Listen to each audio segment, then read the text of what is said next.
Hi guys, welcome to another episode of Fit Talk with Body by Pam.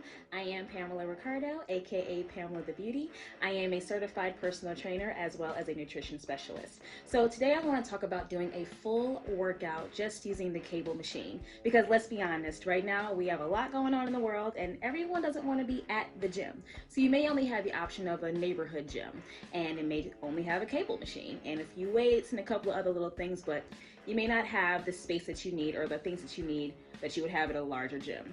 Secondly, you may also go to the gym anyways with your mask on and you realize that it's extremely crowded and it's hard to bounce from bench to weights to the Smith machine to the other machines, and you spend your whole hour basically trying to move from space to space to get your entire workout done.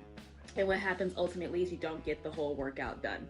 And you're frustrated because you're like, I didn't get the chance to do that, and that, and my workout feels incomplete. So for this workout today, all you need is the cable machine. Cables are so good because not only are you getting the resistance from your workout from the bottom up, you're getting it from top to bottom as well. So unlike when you're carrying weights on your shoulders or a barbell on your shoulders, there's no resistance on the way down. It's only on the way up.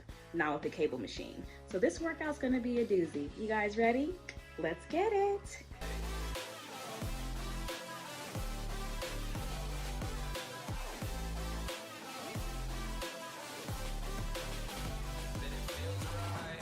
All right, so our first exercise is going to be the cable squats. I typically use the T-bar row. T-bar attachment, I'm sorry. And you can use a rope, you can use a straight bar, you can use whatever you want. Like I said, if it's crowded in the gym, you gotta grab what you can grab.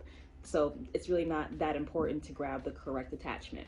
So what you wanna do is you wanna make sure you're putting all the weight on your heels and you're gonna press up and squeeze at the top. Don't stand too close to the cable machine. Step back just a little bit. Make sure your form is correct. Keep your core super tight, keep your chest up, and let's go. I do 4 sets of 12 with this. You can change the weight each time, go from low to high. And yeah, these are great because you're gonna feel the resistance all the way down and all the way up. And it's a little bit more control because you're not worried about shifting from side to side if you're using dumbbells or if you're using a barbell. This is a lot more controlled. All right, exercise number 2. We're gonna do an elevated lunge. So if you don't have a step, it's fine. You can go grab a plate from the Smith machine. The fellas will be okay. Grab that, put it in front of you. You just wanna make sure that foot is elevated. You can grab 2 plates, 1 plate, whatever you feel comfortable with. So the good thing about having an elevated lunge is that your hips will be used a lot more, and especially the front hip. So what that means, your quads and your glutes will have to work a lot harder than if you were on a flat surface. And when you're on a flat surface, it's unfortunate, but it really does put a lot more pressure on your joints. So what I want you to do is make sure you focus on pushing off of the front leg's heel when you come up and squeeze your glutes, and of course focus on the top of your legs, your quads, your quadriceps. All right, what else do you need to do with these? Keep your posture up, keep your chest up, and yeah, just try to snag 2 of those cables. Good luck, ladies. Wait till they get off the chest press and be, can I get these 2? And then do your thing. These are great. I typically do 4 sets of 12 as well, all right? Check these out. So exercise 3, this is the cable curtsy lunge. I love these. I mean, come on.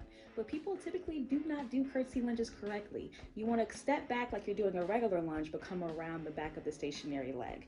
Now what this does is it fires up your gluteus medius, which is the side booty, okay? So it does what a regular lunge would do, which also hits the quadriceps and the glutes, but it hits the gluteus medius, the side booty of the leg that's staying stationary. You want to make sure as you step back and around the other foot, you use the stationary leg's foot, press off of that to come back up and then reset.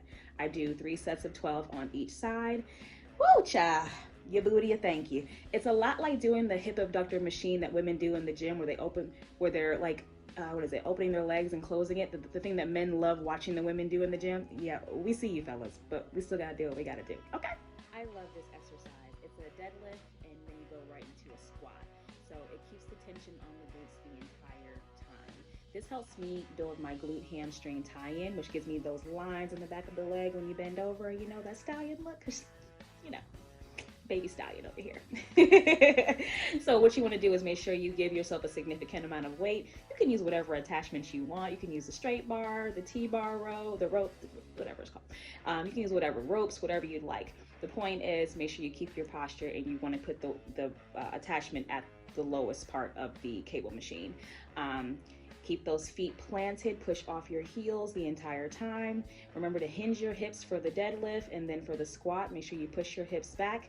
Keep your knees pressed out when you go down, and keep them pressed out while you're coming back up as well. No letting your legs fold in. That's a common mistake with squats, okay guys? All right, these are amazing. Progressive. Do 3 sets of 12, maybe 4 sets if you're up to it, but be progressive with how much weight you're placing on this exercise, because you can really, really build your lower half up with this workout. All right, so the next exercise is a single leg RDL, better known as a Romanian deadlift. So the thing about doing a single leg or single arm or doing things just one at a time, it helps you to not create muscle imbalances, because if we do everything with both weights and both sides each time, you may end up having an imbalance, because we naturally do tend to one side of our body more than the other. You may have one bicep that's a little bit bigger than the other, or one thigh that's bigger than the other. I don't know, one calf muscle that's bigger than the other, but that's because you never do anything single. Single leg presses are great, but this is a single RDL, Romanian deadlift. So what you want to do is you want to place the stationary leg, keep that completely flat, keep that foot flat, keep that heel plastered on the ground. You want to come down, hinge your hips on the way back up, let that back leg kind of go back behind you.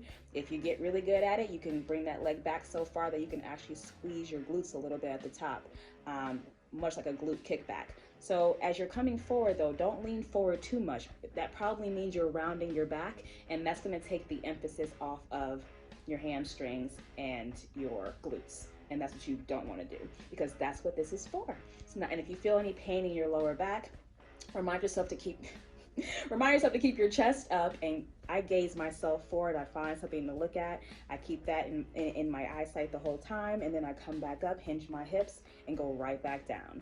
So you want to keep the tension on the glutes and the hamstrings the entire time. Don't come up and stop. Keep it going. Come down, come back up, come down, come back up. A lot of times we're not feeling the workout the way we should, because we keep taking time off or long rests in between the next rep. You got to keep going. All right, but these are amazing. They give you that nice glute hamstring tie-in where you see the back of someone's legs and you kind of see the strides. Ooh, that stallion look. Who don't want that? I'm just saying. I got that. I'm just saying. All right, so last but not least, we have glute pull-through. So what you want to do is grab a rope attachment. If you can snatch it, get that rope attachment. You're going to grab it. You're going to put it at the lowest part of the cable machine. Set a good weight. I would say if you're a beginner, don't go too heavy. You can start with maybe 15, 20 pounds. You don't want to go too light, because you will fall over if you do. You want to make sure you have on flat shoes too, guys. I was meaning to tell you all that, because if you have shoes that have a squishy sole, it will make it very hard for you to feel the movement the way you should. So what you want to do is you want to stand with your legs about shoulder width apart, a little wider than shoulder width apart, and you can angle your feet out just a little bit, or you can point your toes forward too, but I always tend to, bring my feet out to the side a little bit. You're going to take the attachment, bring it between your legs. When you come, you're going to hinge your hips back towards the cable machine. All right, keep your spine completely neutral. Keep that core tight and that chest up. And go back as far as you can. Push your hips back towards the machine as far as you can. Do not bend your knees too much. Bend them slightly. Slightly. This is not a squat move. People always try to make it a squat then pull through. That's another move. You can actually do that, but we're talking about something different. So when you push your hips back, I want you to push it back until you feel a great, great stretch in your hamstrings, the back of your legs, okay? As soon as you feel that stretch, I want you to hinge your hips up and pull that rope in between your legs towards the front. And continue. Don't stop and wait and do another one. I want you to keep going. As soon as you feel that stretch, hinge your hips, come forward, do another one, keep it going. And then do as many as you can. I want to say 3 sets of 12, and then progressively add more weight. These are so good. They help the gluteus maximus. They hit the back of those legs. They hit the lower back. I mean, come on. What a great exercise. You just have to perfect it. So take your time, be patient with yourself, but bomb exercise, okay? I do these almost every leg day. All right, guys, so that was your cable machine workout. It shouldn't take too long. I mean, listen, your booty should be killing you after this. I do this workout whenever I don't feel like being bothered and I just want to go to my home gym, because no one goes in there but me. I love it. It's like having my own little gym. I will have my own gym, but right now, that's my gym. And like I said, if you go to the gym at a busy time, this is perfect for you. Get in and get out. I mean, why would you want to have to bounce from bench to Smith machine to machine to machine? There are so many things you can do with that cable machine. Let's use it. Let's spend our time wisely in the gym, okay? So thanks for tuning in. I hope you learned some things today. And if you like what you see, make sure you keep on tuning in Mondays and Fridays at 7 p.m. Fit Talk with Body by Pam, and you guys let me know in the comment section if this is something that you like seeing, if you want to see more cable workouts, what kind of workouts do you want to see from me? Let me know. I would love to shoot some things that are specific to you all and your needs. So let me know what you want to see. All right, love you guys. Bye.